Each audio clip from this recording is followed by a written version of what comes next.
বউয়ের কথা শুনতে ভালো লাগে না, তিতো লাগে কেন জানেন?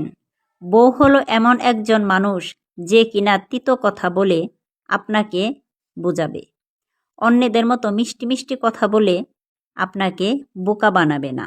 আর এটাই বাস্তব সত্য। বোকা স্বামীরা এটা বুঝে না বউয়ের তিতো কথার আড়ালে যে ভালোবাসা লুকিয়ে থাকে। আর স্বামী বিপদে পড়লে তিতো কথার বউটাই পাশে থাকে। তো এটাই সত্য। তো শুভরাত্রি সবাইকে, আসসালামু আলাইকুম। তো বন্ধুরা, আপনারা সবাই কেমন আছেন? আমি আলহামদুলিল্লাহ ভালো আছি।